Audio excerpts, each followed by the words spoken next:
Have you ever wondered, what plants do pollinators like? How can I see more butterflies in my yard? Are honeybees the only bees? Is it true that beetles pollinate plants too? Or even, why are beetles so cute? Are bees good? Are bees bad? We've had some of those same questions too. We're the Seas Bees, a master's project group from the University of Michigan School for Environment and Sustainability. We're working together to raise awareness around pollinator-related issues and improve campus habitat for pollinators. EarthFest is virtual this year, but we're so excited to share our project with you. Let's meet the Seas Bees team.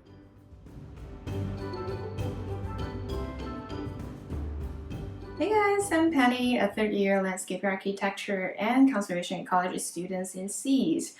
I love dogs and I fell in love with bees since this project. Nice seeing you here. Hey guys, my name is Zoe. I am a second-year master's student with a concentration in behavior education and communication. When I'm not studying, I really enjoy exploring the outdoors, reading, and playing Ultimate Frisbee. My name is Savannah DeLisi. I am a second-year graduate student at U of MC studying conservation ecology and environmental justice, and I'm super passionate about creating pollinator habitats that are healthy, protected, and sustainable. Hey, I'm Rochelle Roque, and I'm a third-year master's student in the landscape architecture program. Hi everybody, my name is Beth. I am a second-year master's student in conservation ecology at SEAS, and I love everything about bugs, and I hope that I can convince everyone else to as well. Our project has three main research areas. 1.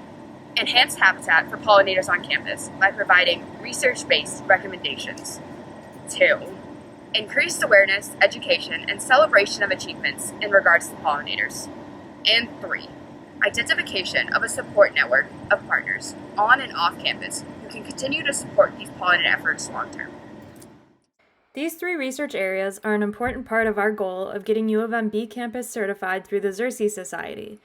This organization is the largest science-based organization dedicated to invertebrate conservation. They created the Bee City and Bee Campus USA initiatives to spread support for pollinator conservation across the country. You can see which cities and campuses are already certified here.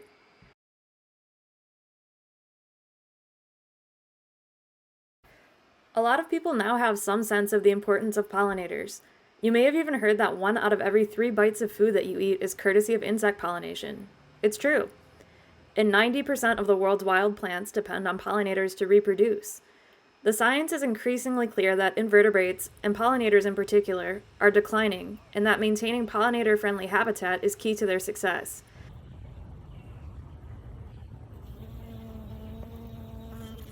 Pollination conservation can serve as a model for conservation of many organisms or services. This is because, when considering pollinators, site-to-landscape level planning is essential. At the same time, conservationists have to consider institutional challenges and the interests and values of multiple stakeholders. We'd like to give you a few tips on how you can improve your own pollinator habitat in your own backyard. Tip number 1. Plant native. Native plants attract native pollinators. Many species of bees and butterflies have evolved to interact with a specific species of native plants. Planting native strengthens these pairwise interactions and allows for greater pollinator species richness. Native plants are best for native pollinators. One of our goals is to improve existing pollinator habitat on campus by adding more native plantings. Today, we'd like to give you a quick tour of some of the pollinator habitat that you can already find right on campus.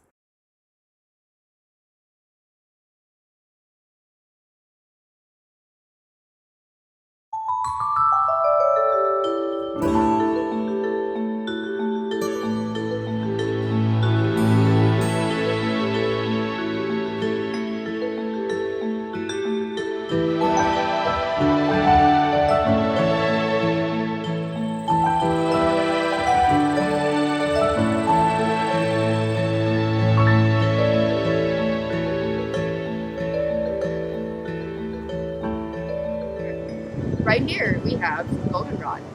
These really pretty yellow flowers, as you can see, attract all different types of pollinators, from bees, butterflies, to even wasps.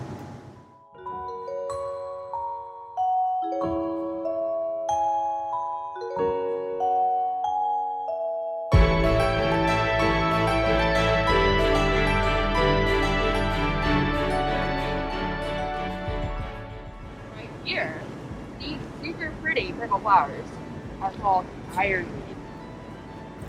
And as you can see, this fun fact, it's actually a bunch of tiny little flowers, as you can see right here, that make up this one big inflorescence.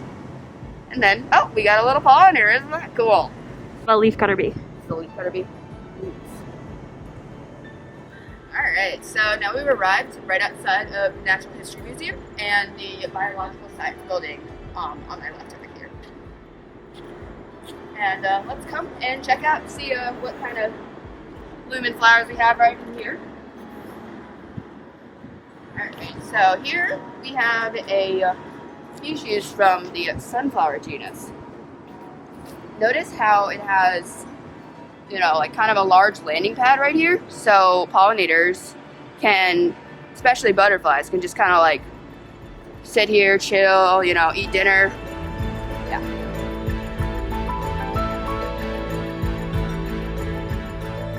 And right here we have some blue vervain. And it's part of the genus Vermina. And it is known for its long blooming period and its drought tolerance.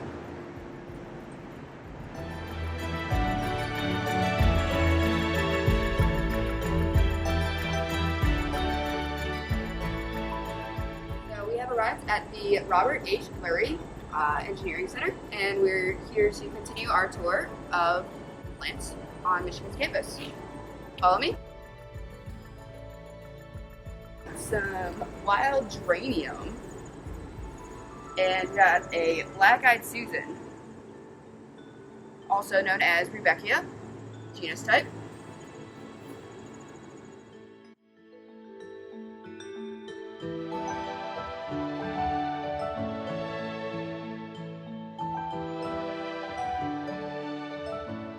We're gonna come up on some common yarrow, which has some really, really pretty small white flowers.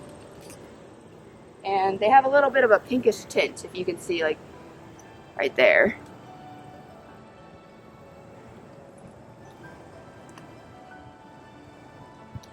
Right here, we got some Joe Pyeweed, which is super attractive. All different types of pollinators.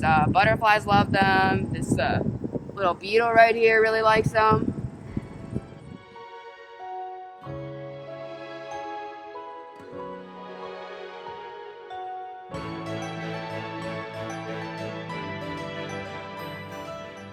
Hey guys, now we're at East Quad Community Garden looking for some more native plants.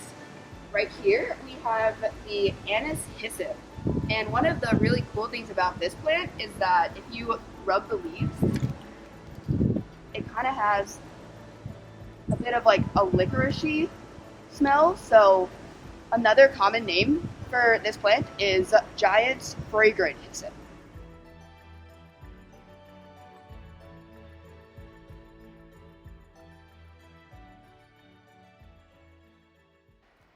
Tip number 2 is to remember that variety is the spice of life.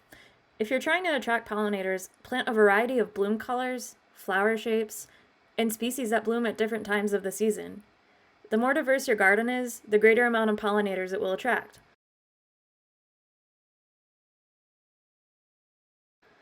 Many pollinators have evolved to be attracted to a certain flower color or have specific mouth shapes that work best with a particular flower shape. Different bees have a range of different tongue lengths. Bees with longer tongues might be attracted to flowers with more tubular shapes, while bees with shorter tongues might be attracted to large, flat flowers like golden alexander or wild carrot. The highest quality pollinator habitats have floral resources from early spring all the way into fall. Your choices are really endless. Tip number 3 is to delay your fall yard or garden cleanup. Native bees nest and overwinter in a variety of places. About 70% of bee species nest in the ground, while the other 30% nest in cavities in dead wood, branches, and plant stems. Other insects such as butterflies, moths, beetles, hoverflies, and queen bumblebees overwinter in leaf litter and under loose soils. Having these diverse, although sometimes unsightly features, can increase the likelihood of nesting and overwintering success for many different pollinators. If you leave these natural items in your yard or garden, you might be rewarded next season with even more pollinator visits. If you want to create even more nesting habitat for bees in your garden, and have it look pretty cool too, you could look into creating a bee hotel. This is the bee hotel in the East Quad Community Garden. The different shapes of materials that you can include in your bee hotel provide overwintering and nesting habitats for different species of bees. Just remember though that bee hotels do need to be cleaned out annually to prevent parasite and mite buildup inside of the slots. So much of the bug conservation buzz is about honeybees. It's true that honeybees are great pollinators, make honey, and are really cute. But did you know that there are 450 species of bees that are native to Michigan? Tip number 4 is to learn even more about native bees and all the other pollinating insects that could be in your region. There are bumblebees, sweat bees, leafcutter bees, carpenter bees, squash bees, cellophane bees, miner bees, mason bees, and more.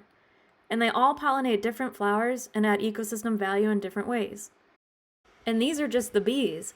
By diving into the world of pollinators, you'll meet pollinating flies like hoverflies, pollinating beetles like goldenrod soldier beetles, amazing butterflies like swallowtails, skippers, and monarchs, and even pollinating wasps that are important too. There are so many native pollinators that you can observe and attract to your own yard. We hope that you're excited about native bee diversity and can share just how many bee and other pollinating insect species there are besides honeybees. We'll put a book list at the end of this video to give you some resources to get started. Tip number 5. Lastly, we encourage you to reduce pesticide use in your gardens, as pesticides pose a great risk to the health of pollinators. Pesticides are harmful to pollinators in 2 main ways: through directly poisoning a pollinator's floral resources and by pollinators coming in contact with the chemical residue left by pesticides on leaves and in the surrounding soil. It is especially important to eliminate the use of systemic herbicides, as they can be incorporated into your plant's vascular system and adversely affect its nectar and floral resources for anywhere between a few months to a few years. The reasoning behind pesticide use often is to maintain the aesthetics of herbaceous plants in the landscape, but many problem pests that cause this damage can be controlled with a healthy population of beneficial insects. Also, much of the damage done by these pests is purely cosmetic and doesn't adversely affect your plant's biology. We hope that you enjoyed learning about our project and visiting some campus pollinator habitat, and that you can use our 5 tips to create or improve your own pollinator garden.